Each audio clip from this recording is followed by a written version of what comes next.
Hello, good people.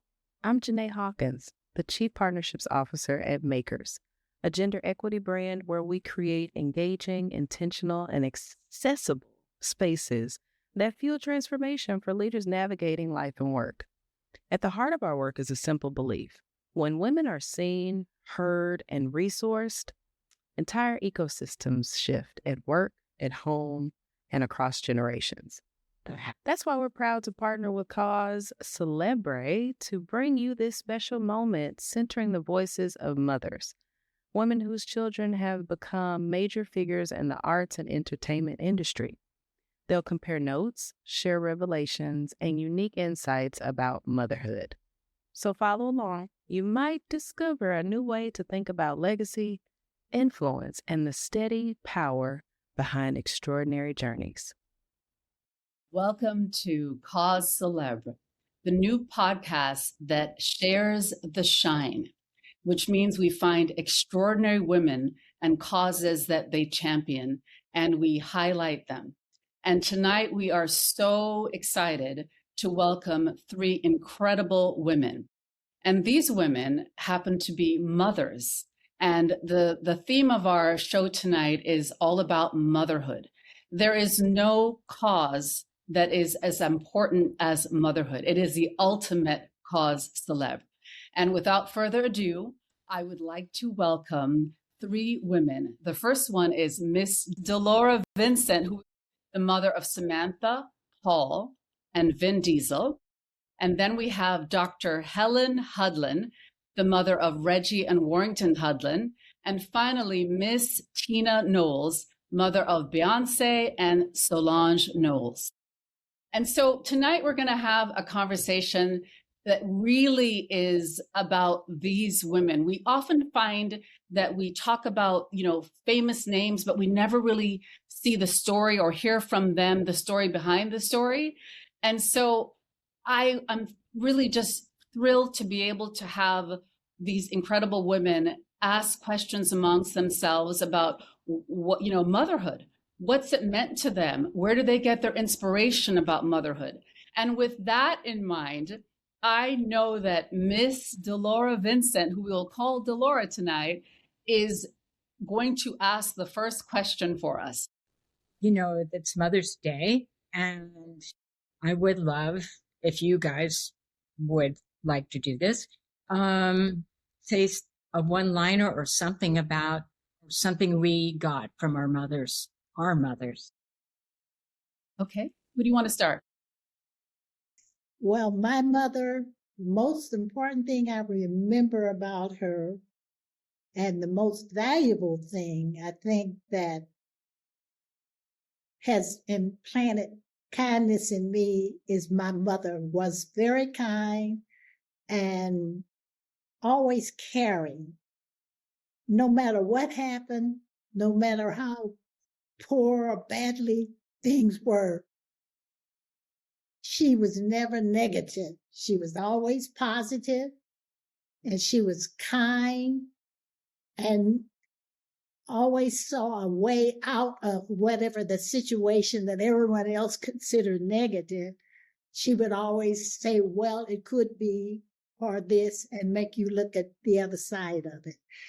And I think that helped me a lot. I think it had a lot to do with how I am today, because I never felt completely defeated. I always felt there was a way.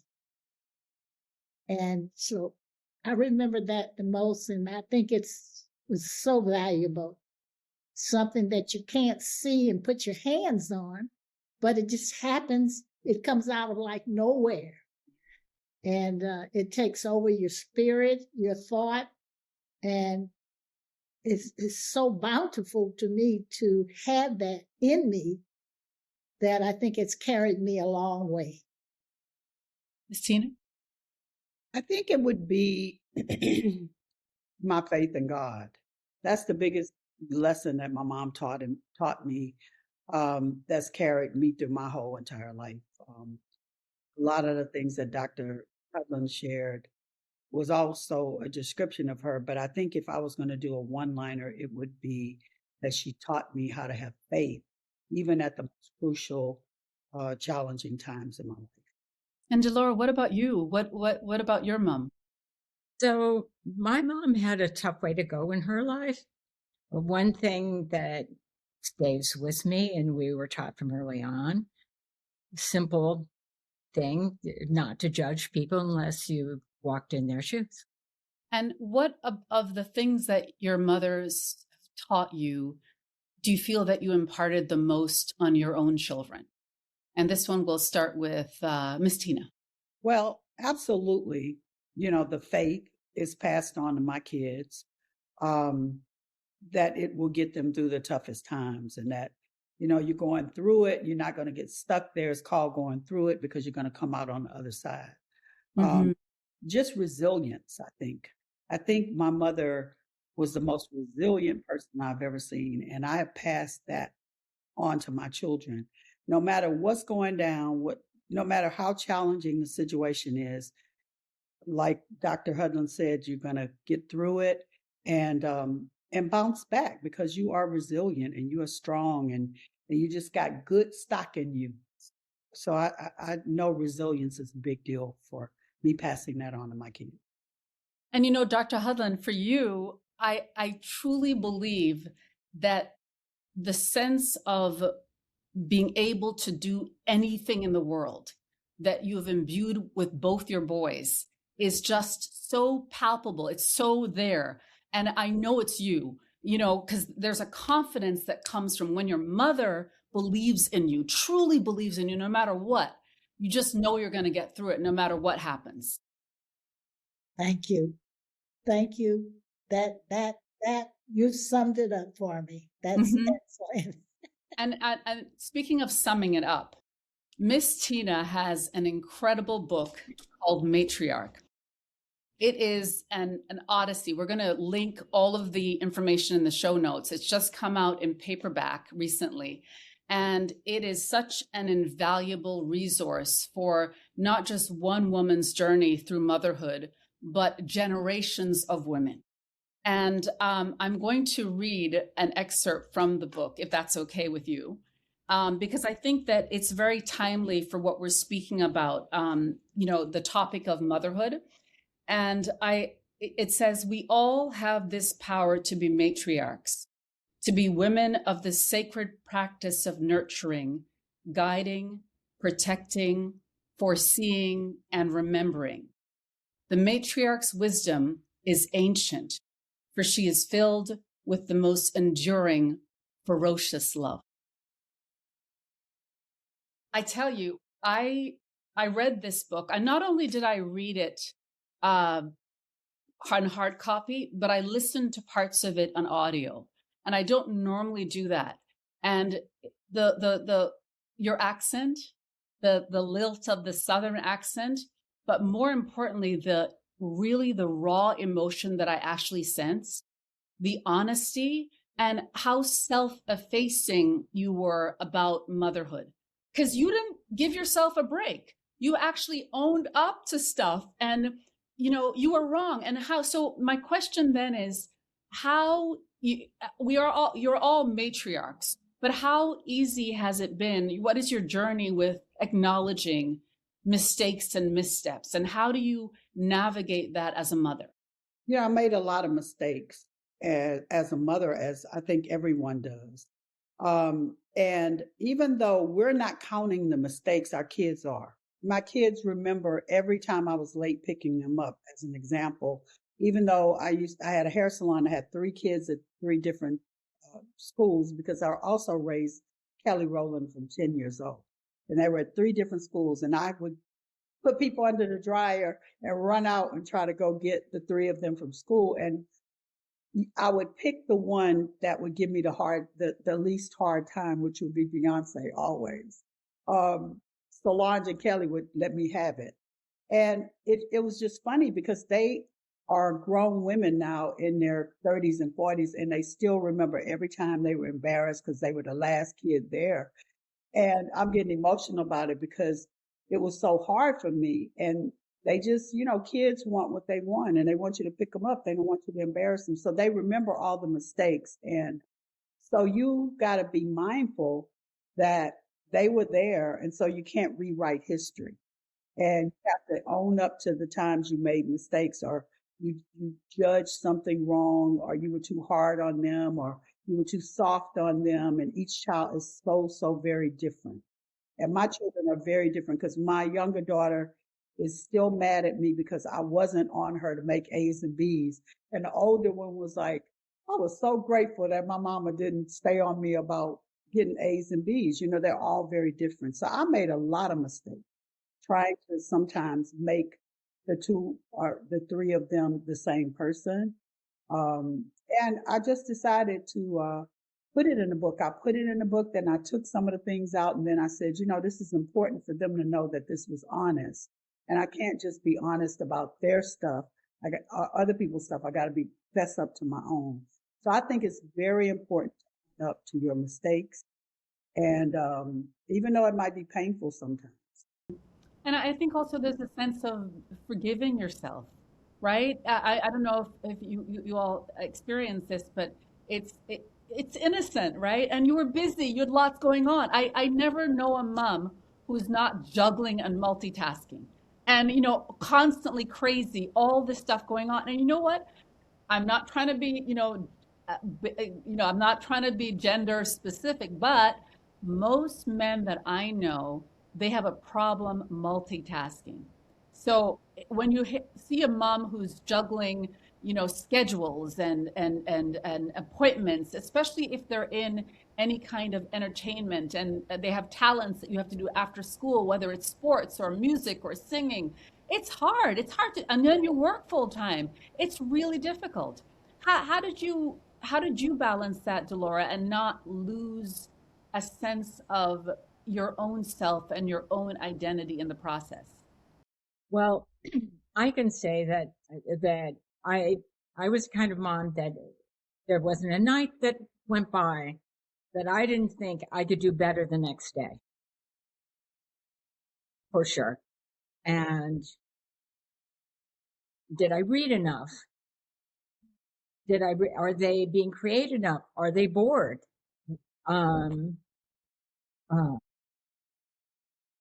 And, you know, I would juggle, with,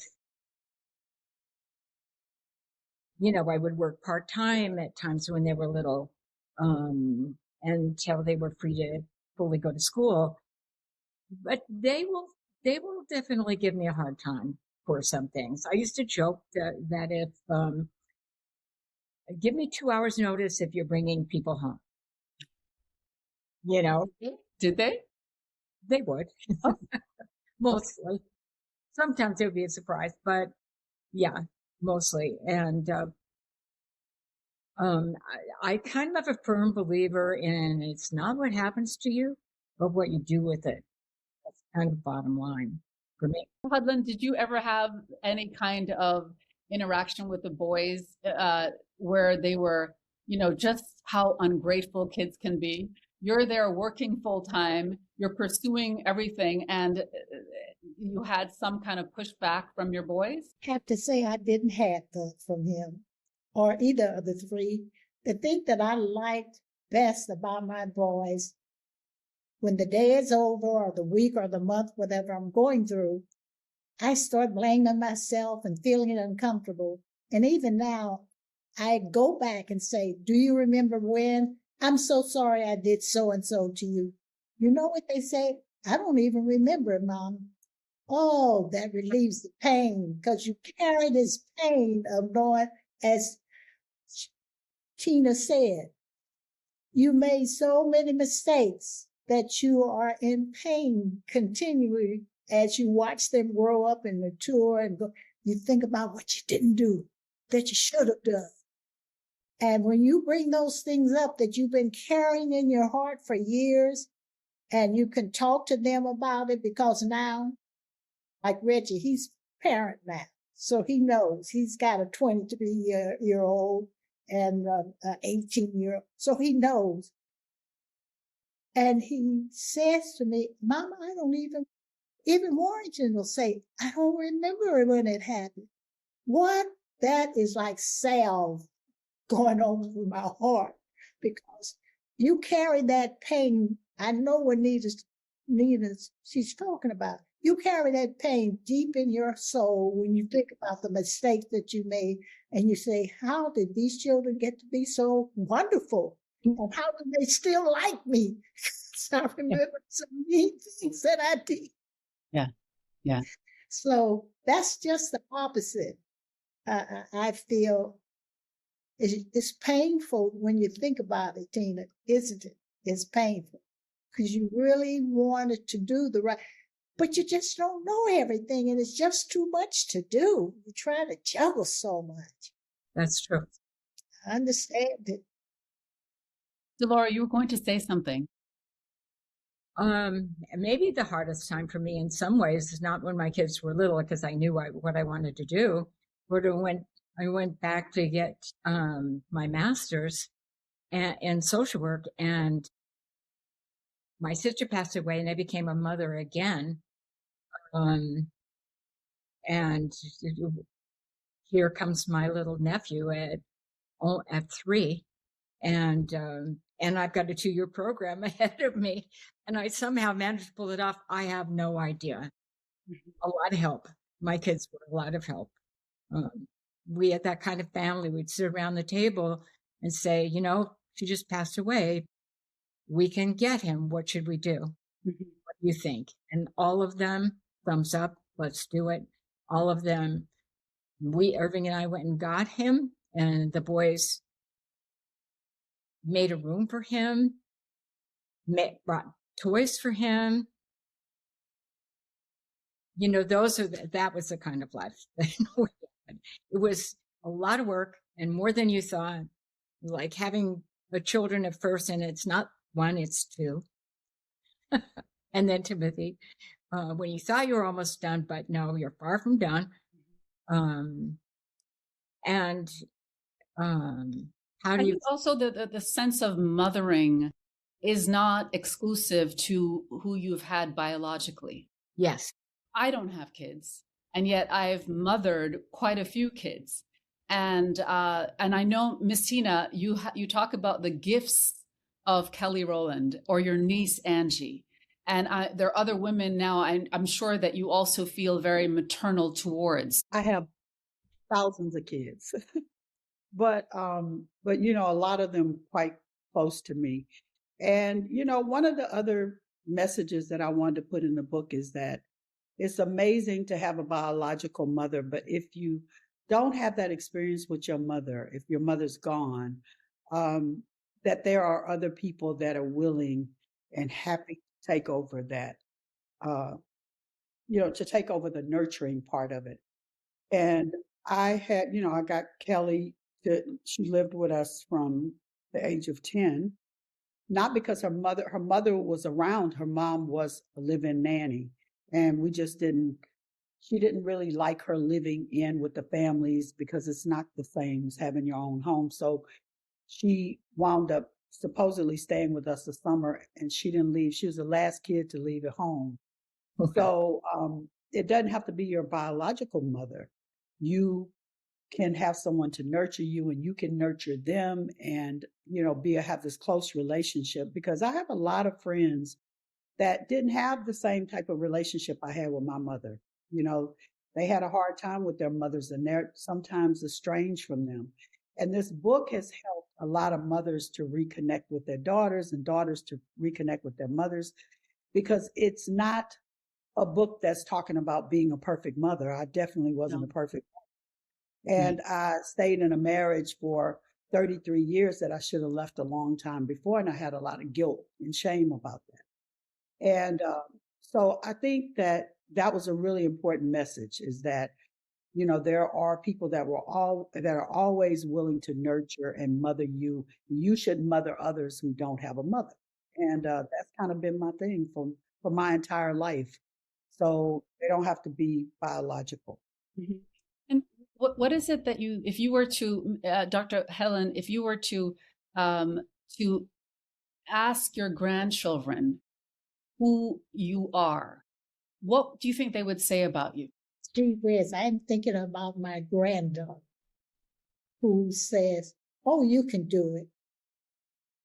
when I had my fall and I was going through getting my leg well to walk, they said, "Oh, you're going to be through with this in 2 or 3 minutes. We know you're coming right back." Right. So they always give you strength and credit for being more than what you are. And it just makes me feel good when I hear those positive comments from them. And one good thing that my granddaughter, Helena, did, she wrote something at school about who she'd like to be, and she wrote about me. Oh, that was such an honor. And I keep it on my phone. She sent it to me. And I keep it on my phone. And when I want to feel good, I just go back and find it and read it again. But that's important, what they think of you. And I think they give you too much credit, especially when the grandson, he says, "Oh, Grandma, you're going to be out of here in no time." Right back. And sure enough, the leg got better and I was out and walking. So I just think I have a good feeling of how they feel about me. And how would your grandkids describe you, Delora? Well, let me can I interject first that I'm so incredibly proud of my children. Vin and Paul and Samantha are incredible parents, and they have partners that are incredible. And I have 7 grandchildren, and I interact with them a great deal, and I get to see them parenting, and that is a joy. They are a joy of my life, and seeing my kids be the parents that they've become is a joy. And how would they describe you as a person? Do they know you? Friends sometimes, and they can share with me pretty much. I tell them there's nothing they can't ask me. If I can't answer it, I won't. So I never wanted to be that grandparent who just shows up for the holiday and the kids are decked out in their best and they have their A exam to show you. That I want it all. I want to see it all and be part of it all and support them. Mm-hmm. And Miss Tina, I know that your grandkids, they're a little easier now. They have a little easier way because if they want to know you, they can read this. But I'm sure there's also the intimate relationship that you have with them. How has your experience mothering your own children affected and impacted you as a grandmother? What's that experience like? I think, to be a grandmother is a way easier job than being a parent because you are not responsible for how they turn out. That's their parents' responsibility. And so being a grandmother is so fun for me because I'm not as serious. I'm not as uptight. I don't have to work all the time and balance all these things. And I'm not responsible. So I buy the noisiest toys. I'm always pushing. And when they want to do something really bad, they come and say, "Grandma, talk to my mama about that. Tell my mama, tell my daddy."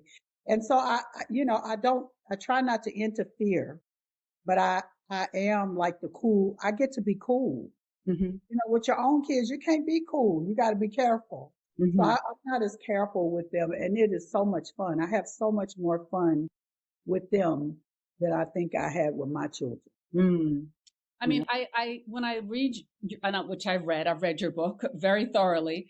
One of the things that strikes me is that you are really intentional about looking at all of their individual lights and personalities. And it wasn't about, pushing them and being a stage mom and being in entertainment, but you were saying, oh, they have that interest. They have that drive.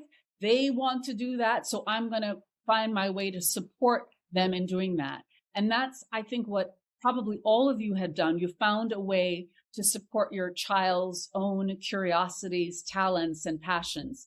And that's special. I want to read something that is in Miss Tina's book. Let me just pull it out here, because I think it's really illustrative of what we're talking about in terms of finding, again, I'm going to put my glasses on because I won't be able to see otherwise. It says, she asks, how could I help this child who at home was this huge personality, always singing and joking? Stop hiding your light from the world. So my question then is, how have each of you helped to nurture and bring out the light in your children, that it was innately there, but in what ways have you done that? And I'll start with you, Dr. Helen. Believe, I guess, that everybody's different and everybody has a right to be different. And whatever it is they want to do, I want to help them. And I look at each one of the children, and maybe they don't think too much about what each other's doing. They'll think what they're doing is more important and more exciting. But I think that whatever they're doing, it's important to them, and I want them to do it and be themselves, not try to be someone else. No matter how different or how much each other or other people approve of it, everybody has that right. And that's what I really try to think about it when they want to complain about what one's doing and the other one's doing. And how did you find that, Delora? You have four, because you count your nephew as well. How did you, find the time to identify their own innate light and personality and curiosity and interest and nurture that, and sort of split it equally so that you weren't frazzled all the time? How did you manage that? Well, first, let me just give a shout out to Westbeth, the artist community that we raised our kids in. Samantha was just born when we moved into Westbeth, and for instance, and where we live there, it's an artist building, and it was affordable for us, and there were painters and dancers and writers and actors and musicians. All of the families were made up of that. And so what we were able to give our kids as a result of that was that all that wealth of creativity.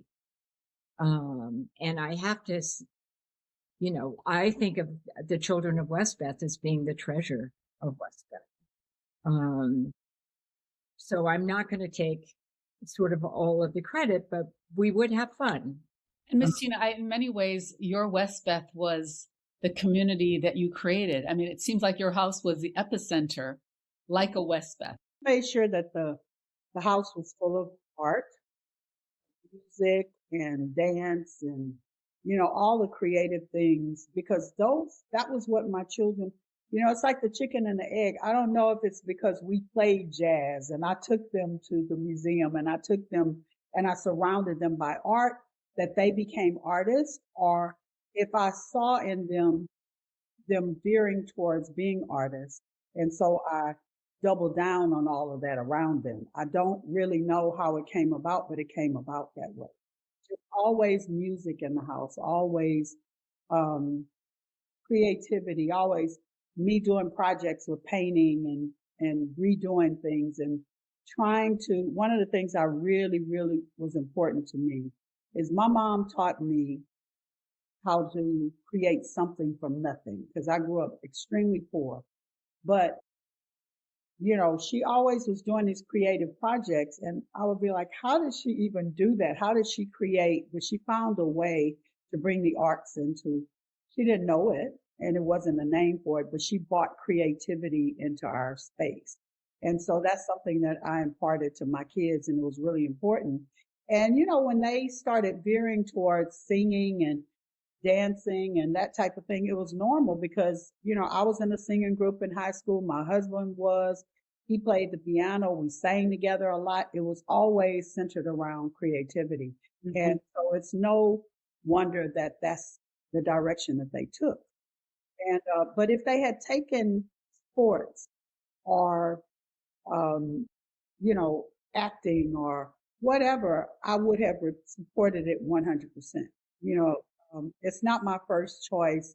People ask me all the time, are your grandchildren going to go in this business? And I'm like, I have a little prayer that I pray every day that they don't. But if they do, I'm going to 1000% be there to support them in every way that I can. Mm-hmm. Yeah.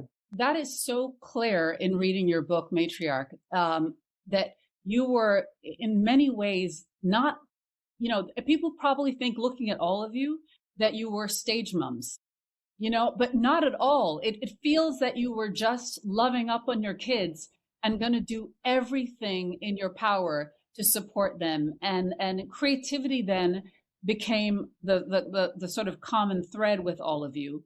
And developing that as opposed to getting famous, and I think that has to be said because especially a younger generation where we have reality TV and everything is so instant and automatic and there's all this social media. They don't understand that it's actually the play, the exploration, the curiosity, the creativity that leads there. But there's another side to how all of you, if I think about it, the thread is that there was the social and political issues when all of you were raising kids. That must have been so incredibly complex. And I wonder how you navigated, focusing on the innocence and the play and the creativity with your children and juxtaposing that to the reality of what was going on in the world. So I'll start with you, Dr. Hudlin. You raised kids, in the 1950s. What was that like? And going through segregation and Jim Crow, all those things. How was that? And keeping a sense of their own, desire or their sense of their own confidence and encouraging them to do and be anything they wanted to be, in spite of what was also going on sociopolitically. That was the biggest thing for me to react to and think about and try to plan and do right by in terms of help them to go, was having them to do what they wanted to do or what they were interested in, say appreciate whatever group was in charge at that time, who was running the country or not running, and still let them make their own decision as to whether it was the right thing or not. It was, again, back to my old thing was, if that's what they want to do and they want to think, but I try to share the information of what it's like to be in certain situations in certain parts of the country, in certain countries, in certain school settings, all those things that were impacting during the 1950s. And let's don't talk about the 60s with that last one, teenager, what was going on. That was hard because you wanted to tell them what you thought and what you thought was the best way to think and to approve of which character and what activity was the best one to join, to do. It's like making their own decision and sometimes feeling very uncomfortable with what they were doing, but bearing with it. That was very difficult for me to do. When they wanted to do the arts and you really need a job and some money and certain situations that I thought were not good for them, but having the strength to hold on and hope they would come around to what was the best thing for them. Mm-hmm. But that was the most difficult thing, making decisions of approving with what's going on, and so much was going on. Mm-hmm. And Miss Tina, I know you can relate, not just with your own children, but with your own self and your siblings. Yes, absolutely. I mean, I grew up in really hard times in the South, and there was a lot of racial discrimination back then. And I grew up hearing, not from my parents, but hearing from the nuns and other people that, that I didn't really have a future because I wasn't that academic student. And so I heard a lot of negative messages. And so I knew growing up that I was smart, but I wasn't the traditional straight A student. And so I was just kind of written off as not being intelligent. And so I knew with my kids that I saw very early on that they were creatives. And I decided to celebrate their strong suits and not bring up the negatives, and to tell them that they could do anything they wanted to do. When Beyonce said to me when she saw Whitney Houston singing the national anthem at the game, she said, "I'm going to do that one day." And I said, "Absolutely you are." Now, did I believe she would do it? Probably not. But I told her, yes, you absolutely can.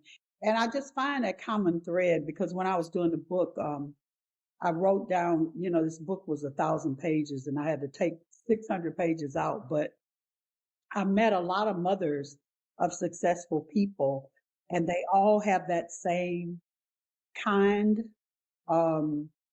spirit. I've never met one that didn't tell their kids that they could do anything, that didn't put limitations on them, that celebrated the things that were different about them and not put it down and try to fit them into a cookie cutter place. And so it is, it's that common thread that runs across. And just talking to these two mothers, I know that was the case. And so when people ask me, how did you raise these successful kids? A lot of times I'll say, you got to believe that they could do anything. And even when you don't believe that they could do anything, you have to tell them that you believe that they can do anything. And, and nurture whatever their gifts are, even if they aren't what you want them to be. Yeah. And Delora, how did you anchor your children's values so that no matter what they chose to do, they would be just solid, good human beings? But, by example, in our neighborhood, in our building, right across the hall from us was a freedom fighter in his early, pre-parent life. We had him over. We share that kind of stuff. My kids, Paul was lighter skinned and sort of blondish hair, and then had his little afro. And sometimes, if we're born in 1967, in the first few years, you might walk down the street and people like I somehow created that as some political statement. So, and then my husband was directing off Broadway, with Woody King, who just passed away. And it was bringing Black theater into New York. So that was just part of their lives. It was just there, for them. And then New York City, you would think that New York City would be a different kind of environment to foster that sort of openness and accessibility, but Texas wasn't. Texas wasn't. I had that experience of my grandmother lived in Texas. One time we were passing through, we were going from New York to LA. I asked, I said, we're here. I'm a firstborn child and a firstborn grandchild. So I'm bringing these kids cross country. And I called my little Nana up and said, we're passing through. We could come and visit. And she called back to say, well, no. One of my aunties wasn't going for it. to bring a multicultural family to their, but because my grandmother, that sweet little thing, drove 3 or 4 hours to meet us and stay with us in that upper part of Texas, Oklahoma area. And she got to see them. and that was enough for me. I'll add one thing that, what I'm proud of for Vin as a creative artist in his work, and Samantha has worked with us as well, is a lot of his work was around identity, and his ability to try to show a multicultural world in his work. And that is his gift getting back. But it came out of him, he wasn't Black enough, he wasn't white enough, he didn't speak Spanish. And he wrote a little thing on that, around that. And we're going back to Texas. I brought that up specifically because I know that Miss Tina, you were born in Texas, and it was quite revealing to me how pervasive racism and it just followed your journey into your children's lives. And I was very taken by how bold you and your husband had to be to confront that, but in a way that kept your kids safe. And could you just talk a little bit about that? Well, for us, when the girls got signed and they started taking off or whatever, the record label was adamant that it would be very hard for them to cross over to a white audience because of the way they dressed, because their hair was too big. I'm from Texas, so we had the big hair, and they called us country, and we spoke with Texas accents, and they decided that I was the problem because I dressed the girls like Motown, and they were too Black and they were too Southern, and designers didn't want to give them clothes. We went the whole gamut of racism, in that career, and we still deal with a lot of it. I mean, I can remember magazines saying Black people don't sell magazines, so we don't put them on the cover. And they didn't want you to take it personally because they said it's not personal. It's just the facts that Black people's faces don't sell magazines. But it wasn't true. It was because you were not showing them in the right light, and you were not giving them the opportunity, and you were not getting past the first shock of seeing them on a magazine.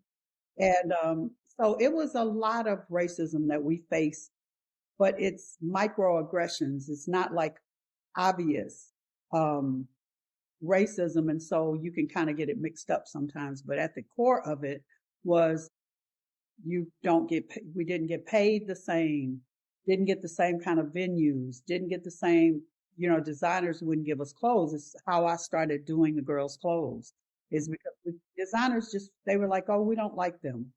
Well, we don't like the way they look. We don't like their size. They're too thick. They're too, they wear braids. It's always too something.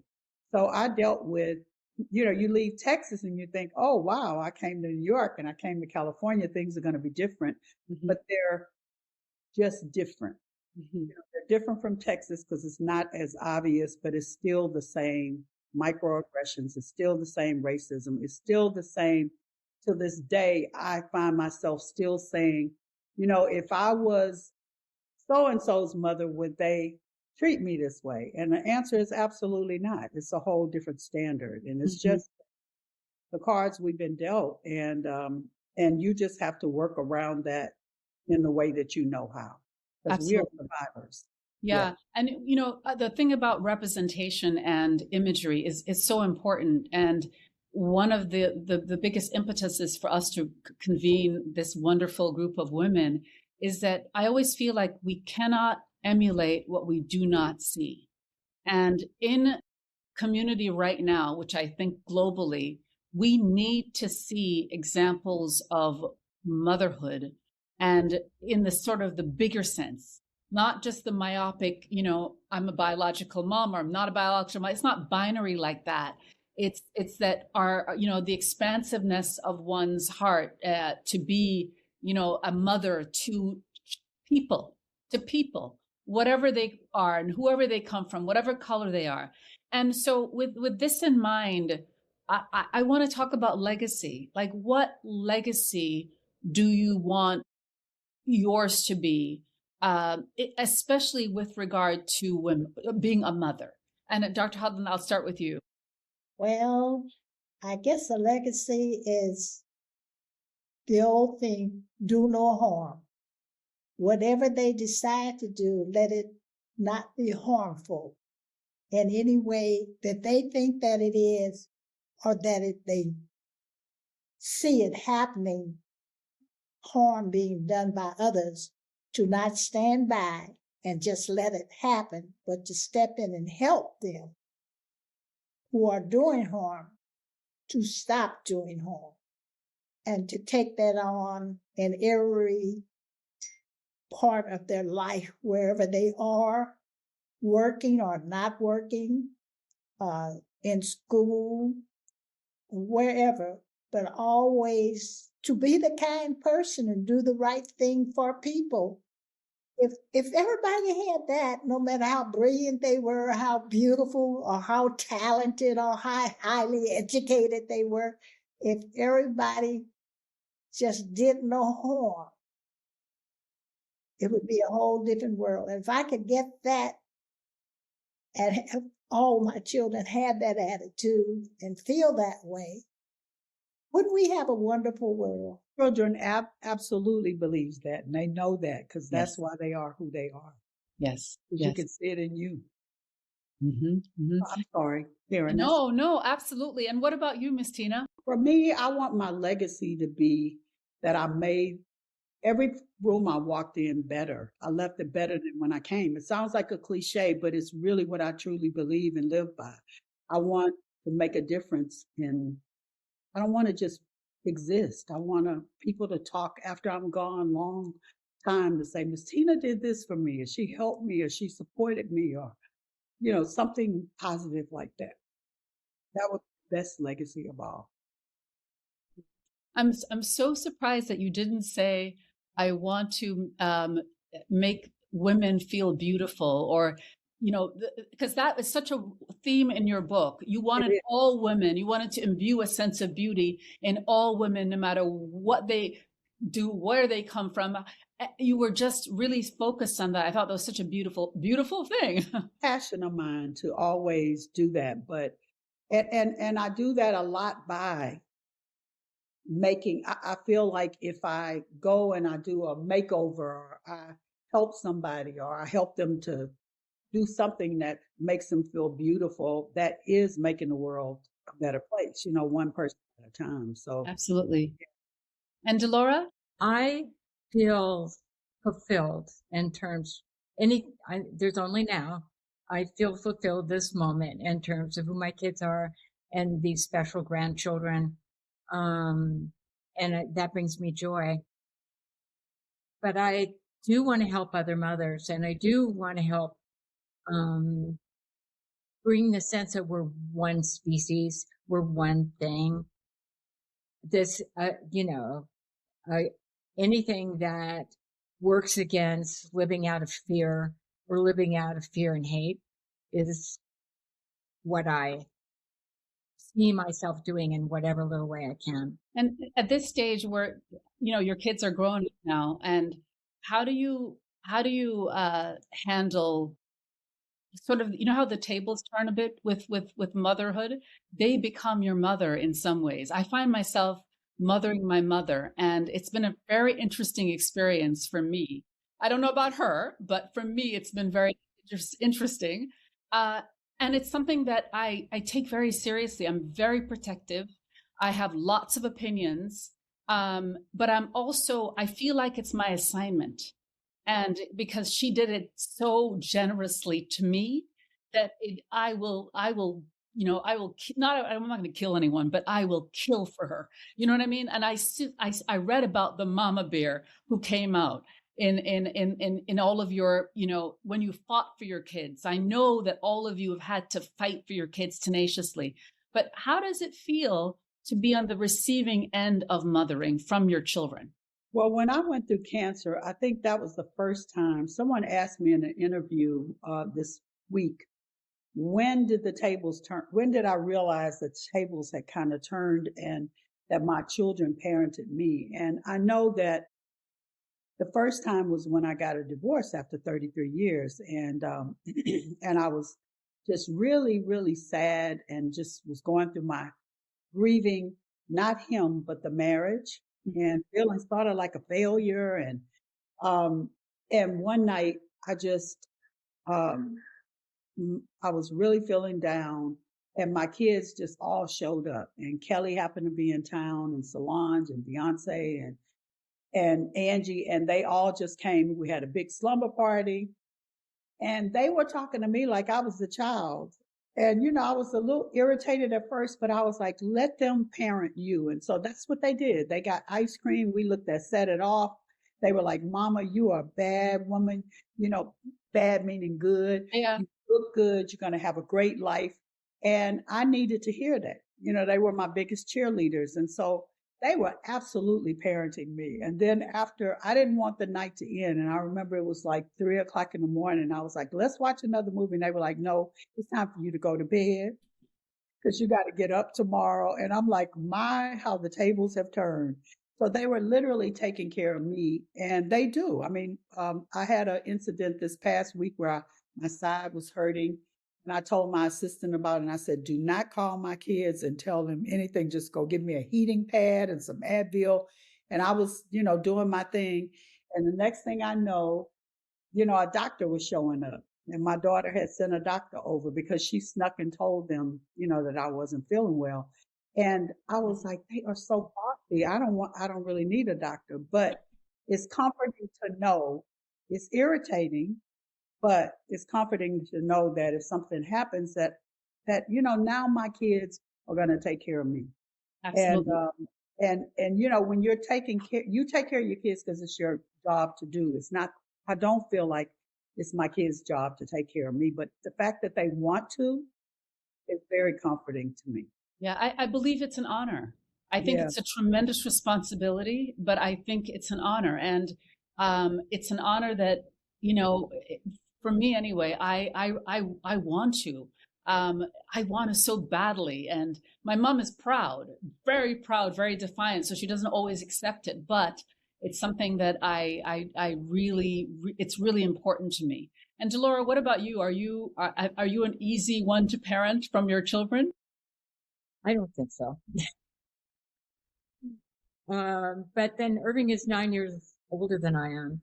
So all the attention right now, I'm just observing what it's going to be down the line, because all the attention now is on him. So even if I walk out the door with my daughter, she'll say, Mom, hold his hand. I'm here with them all the time.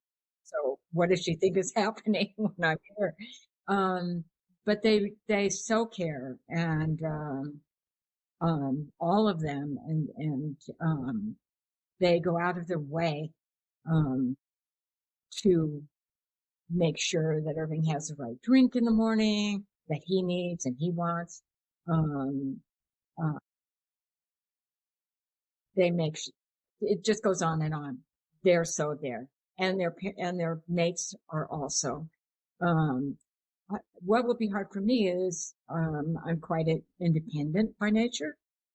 So, I won't want to give that up anytime soon. And Dr. Hudlin, we know something about independence, don't we? Yes. That's my biggest problem. My daughter-in-law, and I just lost one of my 3 children on December 9th. And I'm still not really recovered.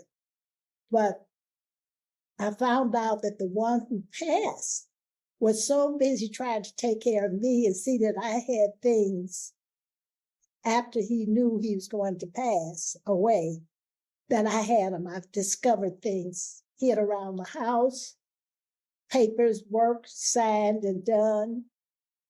And other two just, everybody in my building says, she doesn't want, don't call her. She doesn't want you to call her. And one poor woman, I had to just say, why did you call my son? She slipped and called them and they got help from me, things like that. They just are always taking care of you. And I want to be independent. That's a problem. I really have a serious problem that I've just discovered in the last month or two, that it's very difficult when your children do things for you. And my daughter-in-law, she told everybody in the building, be sure and call, because I say, whatever you do, don't call Reggie. Don't call, because it seems unfair and you want to be independent, but it's a good feeling when you really know you're glad you had the help. They sent the dinners over and they did so many other ones. You just say, thank you. I really needed it. And that's actually the point, isn't it? Because I think that where there is strength, there has to be vulnerability. And with love is an action as well as a noun, right? So it's in the doing. And I hope that mothers will realize that, as much as they have mothered, it's such an honor to be able to mother them as well. And to, for them to be the recipients of so much of what has allowed all of us to bloom. I'm actually writing a book now, and it's about mothering. At this point, it might evolve into something else, but it's just in my meeting a lot of mothers of successful people in the entertainment business or athletes or, even in academia, or there is a reoccurring theme with them. And again, it's just interesting to me is these two women that are on the panel with us, that they are independent and they are reluctant for their kids to do everything for them. And I know that's been my personality from always, is that, my kids actually get irritated with me because they're like, Mom, why don't you let somebody do something for you? And it's not that, because I know that there will be a day that I will need them way more. But while I can still do things for myself, I want to do them for myself. That's not to say I'll never take anything from them, but I try to live as independently. And I think that that's just a common thread. It was just an observation that I had that just reinforces what I feel are things that make strong, independent kids. And that's another thing it's probably what drove you in so many ways. And, your independence is a big theme in all of this. Yeah. Your fierce independence, your boldness, it was extraordinary. But you're right. There is a point when it's not even passing the baton, but it's accepting. There's a grace to receiving. Yes, it is. And it's about learning that. Yeah, my son-in-law gave me, when I got cancer and I was so tired and I was so exhausted and so sad, and I had to fly to New York, and he said, I'm going to send a plane for you. And I'm like, oh, absolutely not. We're not going to spend all that money on the fuel and all of that, because I can get on a commercial flight with a bed and I'll be there. And you know what he said to me? He said, you know what? You got to really check yourself and think about the fact that when people are trying to give to you that you don't accept, and that makes that person not feel good, because just like you want to give to them, it makes that person, it's not for you, it's for us to want to give you back something. And it really touched my heart because I'd never thought of it that way. I was just like, I don't want to be a fuss. I don't want to be a bother. I don't want you doing all this stuff for me. I can do it for myself, but it's really love and that's an extreme situation. But, when he told me you should accept the gifts that people give to you and not be the one, because it's really not healthy for you to always be the giver. And it was a real lesson for me. I've been really trying to work on that, accepting compliments, accepting things from others, and not just always being a giver. So anyway, that was just an observation as well. Delora's nodding her head as well. Yeah, I love bet that. you guys relate. Yeah, absolutely. Absolutely. Well, I just wish all of you such a wonderful Mother's Day. You are exemplary examples of mothers and on motherhood. And we could all learn the gift of giving, but also receiving. And I hope that on this Mother's Day that you will be bountiful in how much you receive as much as how much you give, because that's the only way to keep the cycle going. And your children and the biological ones, the non-biological ones, the ones you have not met, even people who are listening to this, we are all the recipients of your motherhood and your mothering. And I, on behalf of all of those nameless people, I just sincerely want to thank you all so much for being a part of this. Thank you. This was great. Thank you for giving us this opportunity. Thank you, Karen. Thank you so much.